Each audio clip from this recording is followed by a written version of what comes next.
안녕하세요. 저축을 부탁해입니다.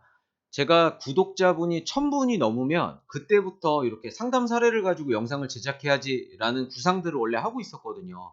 그랬는데 어 구독자 1000분이 되려면 한 몇 년 걸려야 될 거라는 생각 때문에 그냥 포기하고 지금부터 시작을 하게 됐습니다. 지금도 계속 오픈 채팅으로 이렇게 많이 물어봐 주세요. "내가 지금 현재 이런 상황인데 지금 당장 일단 시작해 놓으려면 스타트를 끊어 놓으려면 어떻게 하는 게 좋겠냐?" 아니면 부분적으로 "나 지금 이런 고민이 있는데 지금 내 상황은 이렇다. 그런데 어떻게 했으면 좋겠냐?"라는 문의를 많이 해 주고 있으세요. 그런데 이거를 일일이 답변 드리는 것보다는 이렇게 영상으로 제작해서 '모두가 다 같이 고민할 수 있으면 좋지 않을까.'라는 생각들은 했었거든요. 그래서 제 영상을 이제부터 보시고 '아 나라면 나는 이런 상황에서 이렇게 하는 게 좋겠다.'라는 생각까지 해 보시고 나서 저를 또 이용을 하시면 굉장히 더 도움이 될 거라고 생각이 됩니다. 그래서 한번 시작을 해 보도록 하겠습니다. 대기업 맞벌이 부부고요. 남편은 31 세고 아내는 30 세입니다. 그리고 자녀가 2 세인데 이제 작년에 태어난 거죠. 그래서 "왜 신청을 하셨나?" 이렇게 유추를 해 보니까 이제 아들이 이제 작년에 태어났다는 얘기는 이제 갓 돌이 됐을 것 같아요. 그리고 이제 보통 결혼을 해서 아기가 태어나면은 그 한 6 개월에서 8 개월 한 1년 정도는 애를 보다가 그다음부터 어린이집에 맡기거나 아니면 부모님한테 맡기면서 이제 복직을 준비를 하죠. 여태까지 대기업 들어가려고 노력 많이 하셨을 텐데 아깝잖아요. 이런 게 아마 코스인 것 같습니다. 그리고 이분도 지금 이제 애가 돌을 딱 지났거나 아니면 돌이 가까워 와 가니까 이제는 이제 복직을 하시면서 요렇게 한번 '상담을 좀 받고 제대로 좀 해 보고 싶다.'라는 마음이 들지 않았나라고 생각을 좀 하게 됐었어요. 그리고 소득은 두 분이 합쳐서 570만 원 정도가 되고 지출이 210만 원인데 굉장히 작아요. 아마 지방 사시는 것 같다라는 생각이 들었습니다. 지출이 작으면 작은 데로 사는데 소득이 높으면은 지출을 줄이는 건 쉽지 않은 일입니다. 예를 들어서 저희가 소모품인 분유값만 하더라도 등급이 A등급, B등급, C등급, D등급 이런 식으로 있잖아요. 그러면 저희가 A등급은 못 먹여도 B등급은 먹이고 싶은 게 사람 마음인데 돈이 없으면 C등급, D등급 어쩔 수 없이 먹이게 되는 겁니다. 근데 내가 돈 좀 버는데 B등급 먹이는 거지. 이런 식으로 모든 상품들이 다 그런 식으로 되어 있어요. 그러다 보니까 소득이 높으면 지출을 줄이는 거는 쉽지 않은 일인 거죠. 그런데 이렇게 지출이 낮은 이유는 제가 유추해 봤을 때 한 1년 정도를 외벌이를 해 보니까 '아 이게 쉽지 않구나. 내가 원래 기존에 하던 저축들도 있고 보험이나 연금 같은 것도 있고 거기다가 매달 쓰는 돈도 있는데 이런 거 계산해 봤을 때 그러니까 '맞벌이 기준으로 가면 안 되겠다.'라고 생각하셨던 것 같아요. 그래서 막 가계부도 쓰고 막 열심히 하셔 가지고 지출을 잘 컨트롤을 해서 지출을 이제 신랑 월급 가지고 생활할 수 있게끔 다 세팅을 해 놓고 맞춰 놓지 않으셨을까. 그러니까 되게 요런 재테크나 이런 저축이나 이런 거에 관심을 많이 두시고 많이 노력을 하신 분이 아닐까라는 생각을 좀 하게 됐습니다. 그런 부부신 것 같아요. 그리고 질문을 보니까 노후 준비에 대해 관심이 많고 뭐 연금보험이나 연금저축 펀드나 이런 거에 대해 관심이 많다. 그런데 좀 선택을 못 하겠다. 이런 부분에 대해서 알고 싶다라고 물어봐 주시는 것 같고요. 투자를 얘기를 하시는데 기간을 정하셨어요. 1 년에서 3년 정도밖에 운영을 못할 것 같다. 그리고 펀드 상품에 대해서 하고 싶다라는 말씀을 해 주셨어요. 저희는 지금 현재 자본주의 사회에서 살고 있기 때문에 이자도 많이 주고 기간도 짧고 그리고 안전하고 이런 금융 상품은 없습니다. 그러니까 언제나 리스크를 좀 수반을 하는 거죠. 안전한 거 예금 적금을 만약에 운용을 해서 적금으로 돈을 모아서 예금으로 돈을 맡겨 놓는다라고 했을 때에는 이자가 너무 없어요. 정말 없는 건 아니지만 너무 작죠. 네 이렇게 되고요. 투자 그러니까 저희가 뭐 펀드 1 년 3년 해 가지고 별로 뭐 그렇게 차이가 있겠습니까? 뭐 없긴 없는데 뭐 사업을 하거나 부동산을 사거나 이런 거는 다 5 년에서 10년 이렇게 보면서 사는 거예요. 그러니까 그렇게 투자를 하게 되는 거죠. 금융 상품에서도 투자라는 게 굉장히 어렵다라고 생각하시잖아요. 제가 되게 쉽게 설명을 좀 드려 볼게요. 꼭 부동산 투자가 아니더라도 ETF를 설명을 좀 드릴 거예요.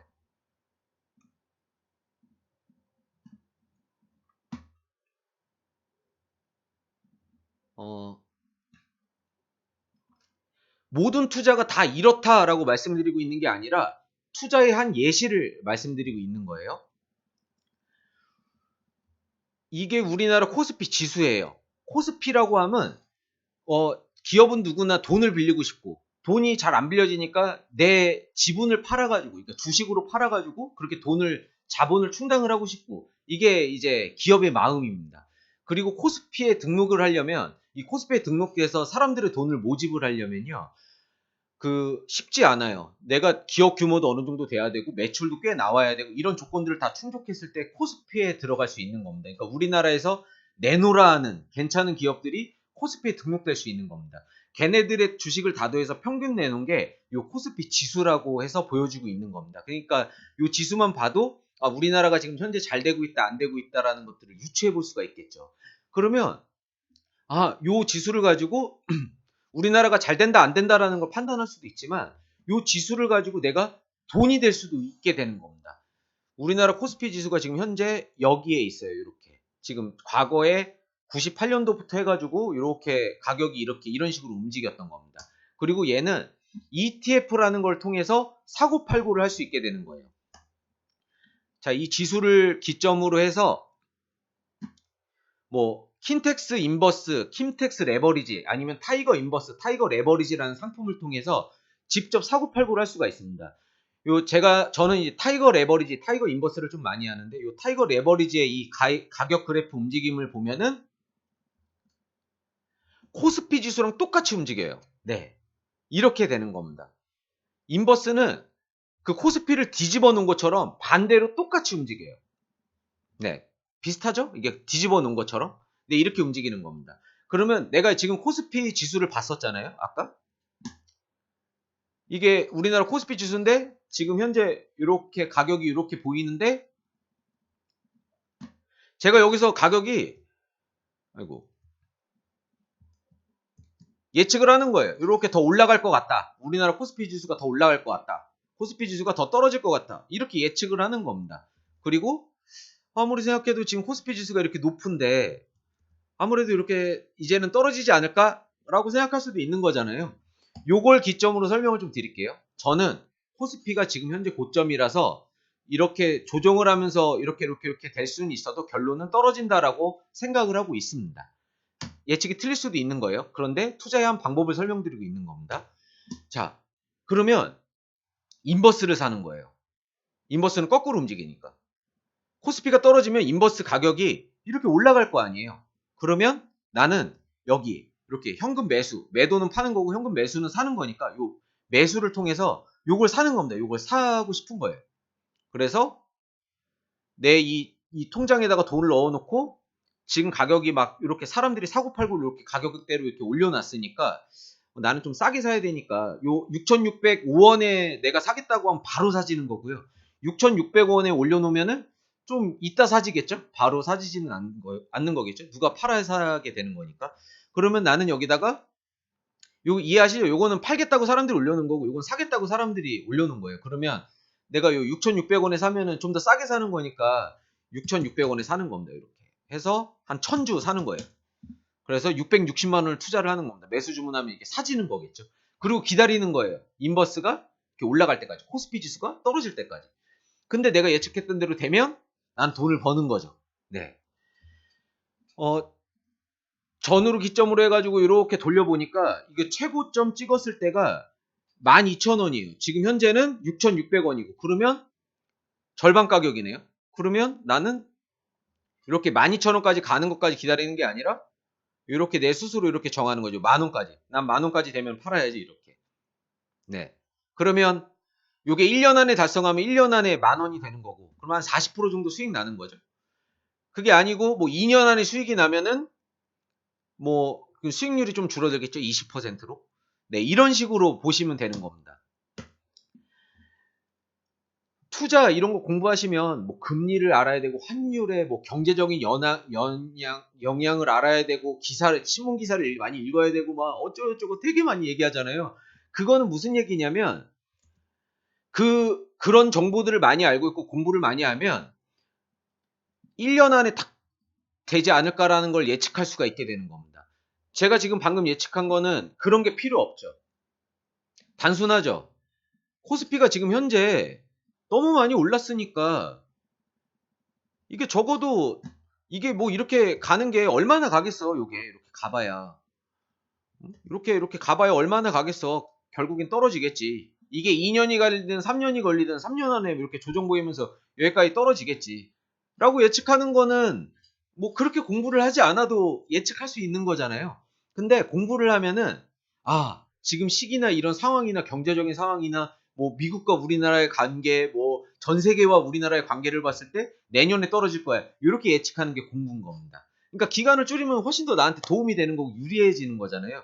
요게 투자다라고 생각하시면 돼요. 이 투자의 이 원리는 부동산에도 똑같이 접목되고 사업하는 데도 다 접목되고 어느 부분에도 다 접목되는 겁니다. 왜? 저희는 자본주의 사회에서 살고 있기 때문에요.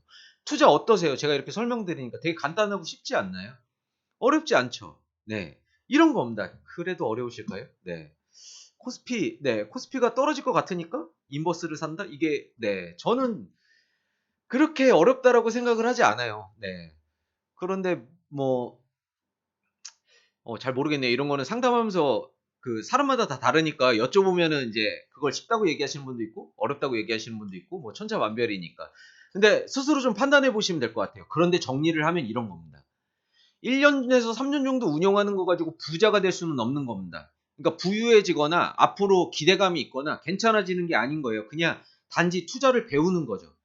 제가 지금 방금 말씀드렸던 이런 투자의 개념들을 확신하는 과정들, 이렇게 트레이닝을 하는 과정들, 언제 만 원까지 갈지를 모르겠고, 지금 9천 원까지 갔다가 다시 떨어질지, 8천 원까지 갔다가 다시 떨어질지 모르겠고, 이런 걸 모르겠잖아요. 내가 이 만 원에 내가 이걸 정리를 했는데 12,000원, 13,000원 뭐 그 다음날부터 막 쭉쭉 올라갈지, 그래서 억울하고 답답할지 이런 걸 모르겠잖아요. 그러다 보니까 이런 펀드 투자나 이런 이런 경험들을 통해서 내가 체득을 하는 거예요. 어느 시점에 내가 나와야 되겠다라는 거를 하는 거예요. 사는 건 쉬워도 나오는 건 어렵거든요. 이런 것 때문에. 언제나 후회를 하죠. 나올 때. 부동산을 팔 때도 언제나 후회해요. 주식이나 펀드를 사도 언제나 팔 때는 후회를 하죠.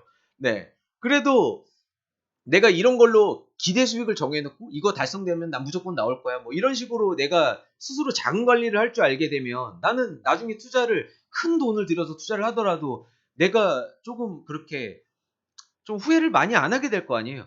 이게 자본주의 사회다라고 생각하시면 되는 거예요. 그러면 2번을 하셔도 전제돼야 되는 저와 그 지금 이 얘기를 보고 계시는 구독자분님들과 요 커뮤니케이션이 돼야 된다라는 겁니다. 먼저 전제하는 커뮤니케이션. 뭐냐면 나는 투자 쪽으로 내 인생을 갈 것인가. 그러니까 자본을 취득하고 넉넉해질 수 있게끔 이런 예측도 하고 자산도 구입하고 이런 쪽으로 갈 것인가. 아니면 지금 행복을 좀 누리고 이거 젊었을 때 좀 더 가족이랑 시간을 보내고 이렇게 할지언정 나는 계속 60세 이후에도 근로 생활을 할 거며 뭐 이런 쪽으로 풀어 나갈 것인가 라는 거에 대한 합의를 하시는 게 먼저 우선이라고요. 그게 되면 투자를 조금 안 하셔도 괜찮은 겁니다. 나는 이미 사업을 하려고 마음을 먹고 있는데 펀드 20만 원 하고 계시고 이거는 네, 실패예요. 네, 이렇게는 그 세상은 기다려주지 않습니다. 자본주의 사회에서 이미 자본 가격이 너무 많이 올라갔어요. 내가 저축을 해가지고 아파트를 살 수가 없는 세상이 와버렸죠. 아무리 열심히 저축을 해도 내 돈으로 아파트 한 채를 살 수가 없습니다. 그게 현실이에요. 그러다 보니까 저희는 선택과 집중을 해야 됩니다. 내가 지금의 삶을 좀 포기하고 종잣돈을 좀 많이 만들거나 아니면 내가 지금 이렇게 자산 사는 거 나중에 뭐 이렇게 뭐 아파트도 좀 사놓고 이런 걸 하고 싶으니까 노후 자금을 좀 줄이거나 연금 같은 거 가입하지 않거나 연금을 최소로 줄이거나 뭐 이런 행위들을 고민을 하셔야 되는 거죠. 그래서 제가 주저주저리 이렇게 막 말씀을 드렸는데 이런 고민들을 할 때 연금을 해야 되나 말아야 되나 저축을 해야 되나 펀드를 해야 되나 말아야 되나 펀드를 하려면 뭐를 해야 되나 라는 고민을 하기 전에 먼저 고민을 하셔야 되는 게 있는 겁니다. 그거에 대해서 이제부터 이야기를 해보도록 하겠습니다. 자, 이분의 사연을 입력을 해보니까 이렇게 엑셀로 계산을 제가 좀 해보니까요. 애가 지금 2살이니까 애가 대학 가는 시점에 남편의 나이가 49세예요. 너무 부럽습니다, 정말. 만약에 남편 나이가 지금 40이었다라고 하면은 애가 대학 입학할 때 59세예요. 애가 결혼하겠다고 뭐 독립하겠다고 하는 나이가 그 68세입니다. 애가 30은 돼야 독립한다고 할 거 아니에요. 그러면 68세까지는 돈을 많이 벌려고 할 겁니다, 내가. 근데 내가 68세까지 돈을 못 버는 거죠. 68세까지 뭐가 없으면 뭐 근로생활하기는 좀 빡빡하고 힘든 거니까. 내가 68세인데 누가 날 고용하겠어요? 그죠? 요렇게 생각하시면 되는 거예요. 그래서 결혼을 빨리 하니까 유리한 겁니다. 일단은. 네, 지금 애가 30이 돼도 내 나이가 60이 안 됐어요. 59세예요. 요렇게 보시면 되는 거예요. 자, 그리고 내가 지금 직장 다니는 거 좋아하는 분 한 분도 없으세요. 직장 다니는 게 얼마나 짜증나고 힘들고 상사랑 부딪히는 거, 사람이랑 부딪히는 거 힘들고 괴롭고 고통스럽죠. 그런데 어찌됐든 이 두 분이 맞벌이를 하니까 저축여력이 지금 현재 527만 원이 나옵니다. 요걸 가지고 그냥 원금만 모아도 애 대학 입학할 때 모이는 원금이 11억이에요. 11억 3천만 원입니다. 그러니까 되게 좋죠. 하지만 저희는 계속 맞벌이를 할 수가 없죠. 실은. 왜 그런지는 따로 얘기 안 해도 좀 아시는 것 같아요. 그러니까 좀 계속 맞벌이 하기가 힘들어요. 애들도 크고 막 뭐 육아 이런 부담도 있고 또 약간 뭐 회사에 따라서 너 이제 이 정도 됐으니까 좀 나가야 되지 않겠냐 뭐 이런 것도 있기도 하고 물론 요즘 많이 그런 게 없어졌다고 해도 그거는 뭐 그러려고 정치적으로 뭐 이렇게 노력을 하고 이러는 거지 쉽지가 않죠. 그러면 남편 외벌이 한다라는 가정으로 이렇게 다시 한번 돌이켜서 보면요. 저축률을 150만 원으로 떨어집니다. 150만 원으로 떨어진다는 얘기는 원금 보면 3억 2천만 원이에요. 아까 맞벌이 했을 땐 11억이었죠. 근데 외벌이 하니까 3억으로 확 줄어들죠. 맞벌이 할 때에는 계속 직장 생활하고 막 이렇게 했을 때에는 서울에 있는 그래도 강남의 아파트 정도는 살 수 있는 돈이 모이긴 하는데 외벌이 하니까 어떠세요? 집 마련하기도 좀 어려워져 버리죠. 이렇게 되는 겁니다. 자, 첫 번째 질문이에요. 이런 상황인데 저희는 고민을 합니다. 맞벌이를 할 거냐? 아니면 외벌이를 할 거냐? 외벌이를 하는 이유는 애기 키워보면 아실 거예요. 그죠? 네. 그, 뭐, 보통 저는 아무래도 제 유튜브를 보시는 분들은 자녀가 있으시거나 연령이 좀 있으신 분들이 좀 많이 보니까, 제가 따로 설명 안 드려도 좀 이해되실 거예요. 네. 애를 그냥 두고, 뭐, 어디에 어린이집에 맡기고 이게 좀 쉽지가 않아요. 네. 저도 그렇고요. 자, 그러면 이제 이렇게 된다라고 봤을 때, 어떠세요? 맞벌이를 하시겠어요? 외벌이를 하시겠어요? 어느 시기까지 맞벌이를 하시고 외벌이를 하시겠어요? 라는 생각들을 먼저 해야 되는 겁니다. 그리고 이런 거예요. 맞벌이를 하게 되면은 어찌됐든 국민연금, 퇴직연금이라는 게 쌓입니다. 어차피 내가 일을 하지 않는 시기에 65세가 되는 시기부터 연금을 받기 시작을 하실 텐데 내가 직장을 다니면서 자동적으로 깔리는 뭐 의무적으로 돈을 내야 되는 거니까 이 돈이 굉장히 많이 올라가게 되는 겁니다. 그리고 아내도 가입을 하게 되면 그게 2배가 되는 거죠. 평균적으로 30살인 직장인이 60세까지 국민연금을 꾸준하게 납입을 하고 이렇게 된다라고 가정했을 때 받는 돈이 평균적으로 사람마다 다 다르겠지만 현재 가치로 한 80만 원 정도 되는 것 같아요. 아내도 똑같이 80만 원을 받는다는 얘기는 국민연금 한 160 정도 깔린다라는 겁니다. 두 분이서 나오는 돈이. 근데 퇴직연금까지 받는다라고 하면 둘이 한 200, 250 나오는 거예요. 깔리는 돈만. 이 65세부터요. 죽을 때까지. 네. 이렇게 되는 겁니다. 근데 내가 지금 외벌이를 하거나 중간에 일을 쉬거나 내가 사업을 해버리거나 이러면 요게 최소 금액만 내거나 국민연금을 아예 안 내게 될 테니까 그러면 막 30만 원, 40만 원대로 뚝 떨어져 버려요. 그러면 둘이 합쳐도 한 100만 원? 요 정도밖에 기대할 수가 없게 돼 버리게 되는 겁니다. 자, 직장 생활이 싫고 마음에 안 들고 지금 당장 소득은 좀 적더라도 60세까지 계속 정년을 채우려고 노력하고 근무를 하시게 되면 어찌됐든 나는 절대 박스는 안 죽게끔 복지라는 게 깔리게 되는 겁니다. 국민연금, 퇴직연금이 깔리게 되는 거죠. 그런데 그렇지 않고 사업을 해버리면 내가 소득을 더 튀게끔 확 벌어버릴 수도 있지만 60세에 연금이라는 안정적으로 들어오는 이때 사업이 망하더라도 나를 절대 박스 죽게 만들지 않는 요거는 없어져 버리는 거예요. 자, 이렇게 됐을 때 사업을 생각하고 계세요? 직장 생활을 최대한 버텨야 되겠다고 생각을 하고 계세요? 이런 고민들을 먼저 해야 되는 겁니다. 그러니까 연금을 가입해야지 펀드를 해봐야지 이 우선에 앞서서 지금 제가 방금 말씀드렸던 그러니까 결정은 또 바뀔 수도 있는 겁니다. 그런데 요거부터 잡으셔야 되는 거예요.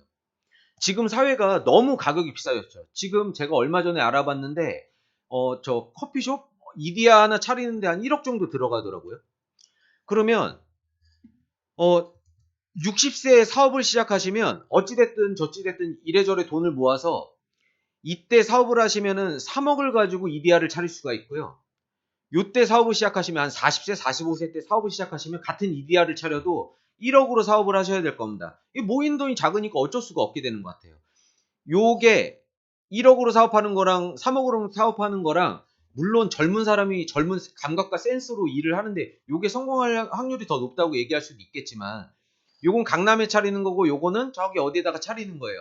요렇게 봤을 때 성공 확률은 그냥 객관적으로 봤을 때 네. 이게 뭐 객관적인 척도가 될 수는 없겠지만 요게 성공 확률이 좀 더 높지 않을까요? 그죠? 네.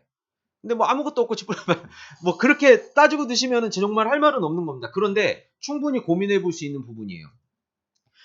제가 말씀드리고 있는 건 이겁니다. 사업을 하시든 자산을 사시든 비싼 걸 사시는 게 안전한 거는 사실인 것 같아요. 자본주의에서 이미 그게 가격에 많이 반영이 되어 있고 더 올라갈 것 같은 애들이 더 비싸죠. 이렇게 되고 있는 거에서 진짜 질문을 드리고 싶은 겁니다. 지금 앞으로 18년 동안 그리고 애가 독립할 때까지 28년 동안의 시간이 남아 있어요. 일단은 경제 활동을 왕성하게 할 수 있는 이 시간이 남아 있는 거죠. 이 시기 동안에 계속 직장 생활 계속 다니시겠어요? 아니면 중간에 사업을 하시겠어요? 중간에 사업을 하신다면 어느 시기 때 하시겠어요? 50대 하시겠어요? 40대 하시겠어요? 아니면 60대에 하시겠어요? 요거에 대한 지금 당장의 결정이 먼저 수반이 되셔야 될 겁니다. 그죠? 두 번째 질문이요. 이게 결정이 나면은 내가 국민연금, 퇴직연금에 나오는 예상 수령액을 보수적으로 계산해 볼 수가 있어요. 나는 그래 한 100만 원 정도는 깔릴 것 같아. 배우자랑 포함해서 150 정도 깔릴 것 같아. 200 정도 깔릴 것 같아. 이런 부분들이 어느 정도 대략적으로 계산이 나와요. 이런 시점에서 그 개인연금이 필요한지 안 필요한지에 대한 여부들을 따져봐야 될 것 같아요. 국민연금, 퇴직연금이 대략 내가 노후에 생활비가 이 정도 들어갈 것 같고 이 정도가 필요할 것 같고 이런 건 제가 이야기를 드리잖아요. 그러니까 노후에는 생활비가 더 많이 필요합니다. 그러니까 젊은 사람들은 그 한 달에 지출이 얼마 안 나와요. 그러니까 회사에 보통 시간을 보내고 있고 회사에서 전기 쓰고 회사에서 뭐 밥 먹고 뭐 다 그런 식으로 하잖아요. 그런데 노후에는 내가 내돈 그 경비나 그런 비용들을 내가 다 지불을 하게 되죠. 보통은 집에서 생활하게 되거나 뭐 이렇게 될 테니까요. 거기다가 의료비나 이런 지출들이 좀 많이 나갑니다. 젊은 사람들은 길거리에 1시간 서 있어도 아무 문제 없지만 나이 드신 분들은 어디 들어가 있어야 되거든요. 또 나이가 있다 보니까. 네, 너무 햇빛 쬐면서 오래 밖에 있을 수 없거든요. 물론 60이 나이 드신 뭐 그런 건 아니긴 하지만 네, 어찌 됐든요. 자, 그러니까 생활비가 우리가 지금 생각하는 한 달 생활비에 비해서 더 많이 쓰게 되기 마련인 겁니다. 그러니까 지금 여기 부부가 한 210만 원 쓴다고 그랬잖아요. 그러면 한 300만 원 잡는 게 맞는 거예요. 아니면 한 400만 원 잡는 게 맞는 거예요. 이런 식으로 보시는 겁니다. 이렇게 은퇴 시기 때 들어가는 비용이 그 정도 들어가는데 내가 국민연금, 퇴직연금 이런 게 얼마 정도 나온다라는 게 가닥이 나오잖아요. 그때 시기에 개인연금 필요한지 안 필요한지 따져보셔야죠. 그죠? 나한테서는 그 연금이 고정적으로 나오는 게 필요한 것이냐 아니면 그 돈으로 차라리 돈을 모아서 그 아파트 사서 월세를 받는다거나 이쪽으로 집중하는 게 맞는 것이냐 종잣돈을 모아서 그렇게 하는 게 맞는 것이냐 아니면 제가 ETF를 설명을 드렸는데 ETF 같은 거를 사는 게 맞는 것이냐 그렇게 해서 금융소득을 만드는 게 맞는 것이냐라는 거를 두 번째로 판단을 해보셔야 되겠죠. 그렇게 돼야 내 성향은 이런 거를 재밌어하고 나는 아까 ETF 얘기 들어보니까 이거 진짜 괜찮네 나 ETF 사는 거 해볼래 라는 성향이신 분이 개인연금을 가입한다? 이거 조금 그럴 여유가 있으실까? 이렇게 드는 겁니다. 물론 직장을 계속 다니실 거고 뭐 공무원이시고 이러면 또 개인연금이 또 필요하실 수도 있겠네요. 제가 이런 이야기를 쭉 드리니까 어떠세요? 판단해 보실 수 있지 않으시겠어요? 아 진짜 나는 이렇게 개인적으로 가입하는 연금이 필요하겠는데? 개인연금은 아무리 어떻게 해도 안전하긴 하지만 뭐 아파트 월세 소득 그런 수익률 아까처럼 ETF 이런 수익률을 따라갈 수는 없습니다. 절대 이길 수가 없죠. 그러다 보면은 고민을 해볼 수 있는 거죠. 나한테서 이런 개인연금들이 필요하냐 안 필요하냐. 내가 한 달에 고정적으로 이 정도의 비용이 들어가는데 매달 이 정도로 쓰는 돈이 있는데 그 돈이 깔려있는 돈이 얼마냐에 따라서 이 심리적인 안정감과 이거는 완전히 다른 겁니다. 내가 국민연금, 퇴직연금에 한 200만 원 깔려있어요. 개인연금 포함해서. 한 달에 300만 원 쓰는데 이런 사람이랑 50만 원은 연금으로 깔려있고 나머지 250은 뭐 사업소득이나 뭐 아파트 월세 소득이나 뭐 이런 걸로 들어온다라고 하면은 두 분의 심리 차이는 엄청나게 다른 겁니다. 이런 이야기들을 들어보고 개인연금의 필요성들을 따져보셔야 되겠죠. 요게 먼저 수반이 됐을 때 개인연금이 필요하구나 아니구나 라고 됐을 때 나는 그 연금을 어떤 걸로 하는 게 좋은 건지로 연결돼야 되는 게 맞다. 이게 이런 고민들을 먼저 해보셔야 되는 거예요. 그러려면 저희는 그 얘기를 결정을 해야 되는 거죠. 한 번도 생각해보지 않으신 분들도 있고 생각해보신 분들도 있겠는데 내 상황에 맞게끔 보세요. 이제 한 18년 남았고 자녀 독립할 때까지 28년이라는 시간이 남았습니다. 이걸 어떻게 보낼지에 대한 나름은 어느 정도의 구체적인 계획들을 하셔야 되는 거예요. 그걸 좀 더 귀속해가지고 직장을 계속 다닐 건지 중간에라도 사업을 하실 수가 있는 가능성이 있는 거지 아니면 어떻게라도 억지로라도 나는 계속 직장 생활을 하실 건지에 대한 그 정도 가이드라인은 있어야 된다는 거죠. 이제는 그게 필요하신 거고요. 그죠? 투자 부분에서는 이겁니다. 이미 나는 사업을 하기로 결정을 했어요. 그럼에도 불구하고 한 40대, 45세 때 난 사업을 할 거야 라고 결정이 됐어요. 아니면 직장을 계속 다닐 건데도 난 욕심이 좀 있다 보니까 중간에라도 계속 그런 자본 투자를 하고 싶어. 아파트 투자가 됐든 경매가 됐든 갭 투자가 됐든 그 시대와 그 상황에 맞게끔 쌀 때 사서 비싸게 팔 수 있게끔 나는 그런 센스와 노력을 갖고 싶어 라고 하실 수도 있잖아요. 그런 분들은 지금의 삶을 좀 포기해야 됩니다. 지금 여행도 좀 다니고 지금 애한테 좀 더 좋은 걸 사준다거나 뭐 내가 지금 약간 사고 싶은 걸 또 적재적소에 맞춰 산다거나 이런 걸 좀 포기하고 종잣돈을 좀 많이 만들어 놔야 되겠죠. 그래서 기회를 엿보고 그런 공부들을 많이 하고 트레이닝을 많이 해보고 이런 것들을 해야 되겠죠. 제가 ETF를 소개를 해드렸는데 ETF가 뭐냐면 6,000원 갖고도 할 수 있는 겁니다. 이거 한 주만 사도 되는 거예요. 한 주를 사나 1,000주를 사나 어차피 투자하는 방법은 똑같잖아요. 그러니까 요걸 가지고 요 언제 팔아야 될지에 대한 요 8,000원에 팔지 9,000원에 팔지 만원에 팔지에 대한 요런 습관들 있잖아요. 요렇게 부동산을 사시든 주식을 하시든 이런 펀드를 하시든 사는 게 중요한 게 아니라 언제 나오느냐가 중요한 거거든요. 언제 파느냐. 그리고 언제나 팔면은 후회가 되고요. 네, 언제나 팔고 나서 만족스러웠던 적은 없었던 것 같아요. 근데 이런 감각들이나 센스들이 늘어나야 진짜 종잣돈이 생겼을 때 이제 투자를 하셔도 무리가 없게 되는 거잖아요. 그거라는 겁니다, 요거는. 네, 그런 센스들을 배우시게 되는 거예요.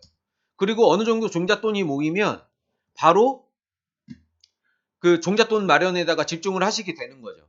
그러니까 내가 스스로 확신되게끔 그런 투자 방법이나 투자의 그런 공부나 그런 매력들을 자꾸 노력을 해야 되는 겁니다. 근데 노력을 많이 안 하면 시간이 많이 걸려요.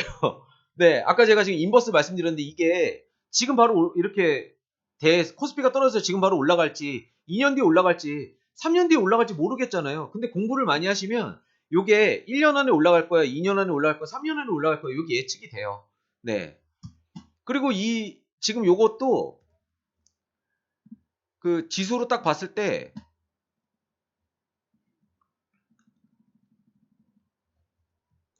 저희가 요때라고 보세요. 요때 지금 제가 말씀드린 투자하면 위험하지 않나요? 이렇게 봐야 되나?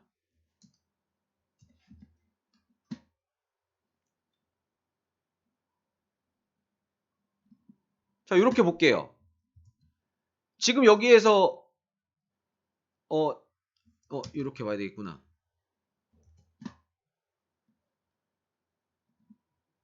이렇게 볼게요. 이렇게 됐을 때 여기에서 인버스를 사는 겁니다. 그러면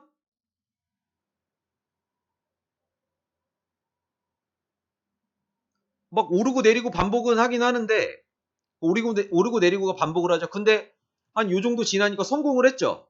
성공을 했는데 기간은 2년이라는 시간이 걸렸습니다.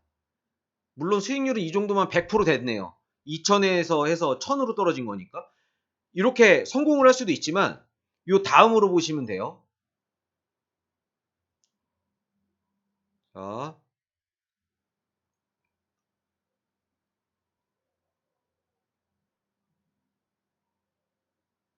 좀 시간이 오래 걸리죠. 답답하시죠? 네. 그래도 네. 자, 2011년도에 만약에 인버스를 사셨어요. 이때 인버스를 사셨으면은 어떻게 되셨냐면은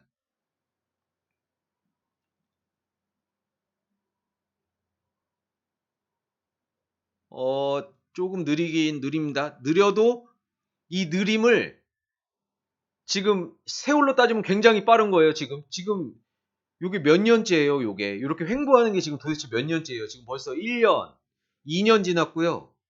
3년 지났고요. 지금 4년 지났고요. 지금 5년 지났고요. 네. 6년 지났고요. 네, 이렇습니다. 그러니까 예측과 틀리면은 돈이 이렇게 6년을 묶여 버리는 겁니다. 6년을 묶였는데 2017년도까지 한 7년을 기다렸는데 오히려 올라가 버렸죠. 난 인버스를 샀는데.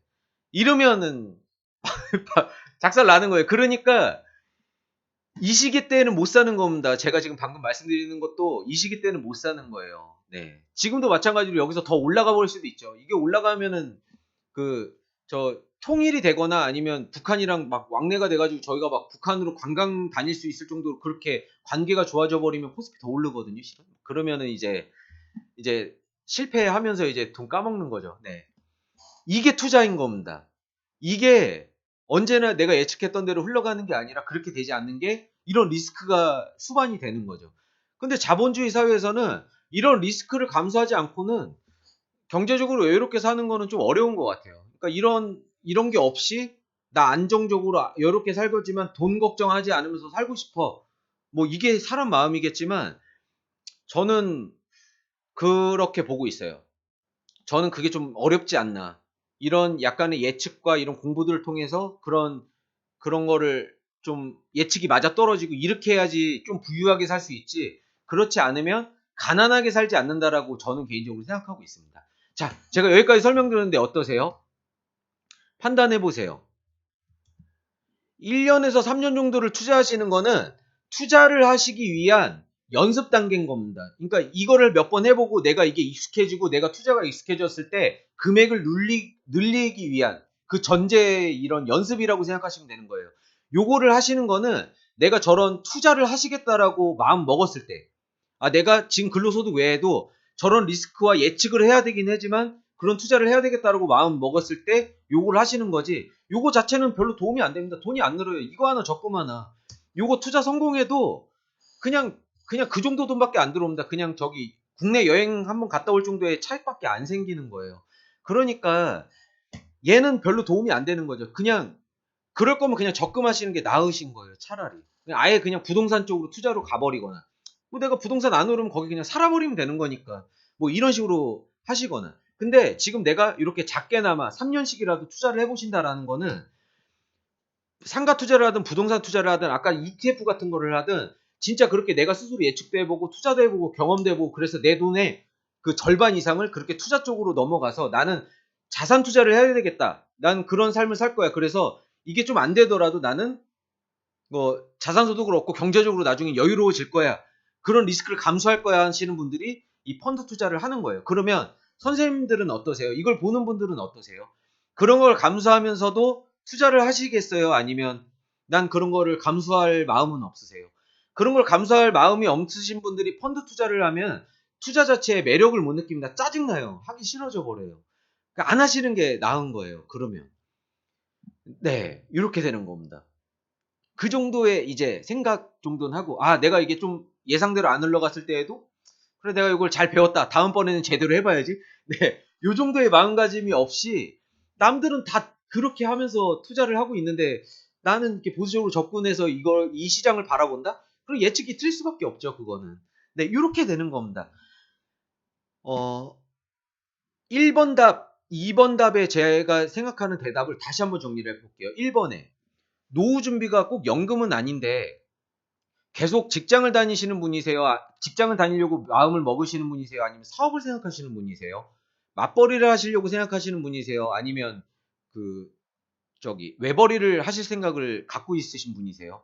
그런 분이 노후 준비가 꼭 연금 상품뿐만이 아니라 뭐 아파트 월세 소득이 됐든 다른 노후 준비가 굉장히 많은데 거기에서 개인연금이 필요하세요? 필요하지 않으세요? 라고 물어보고 싶어요. 그래야 그런 분들이 그 상황에 맞게끔 보험사가 좋으세요. 증권사에 있는 연금저축이 좋으세요라고 답변을 드릴 수가 있는 것 같습니다. 이 구조가 그렇게 또 나뉘거든요. 2번 질문. 투자를 해보시려고 하면은 레버리지 투자, 자산 투자. 그러니까 예측을 하고 예측이 성공을 해서 요번엔 성공, 요번에 예측이 실패해서 손절.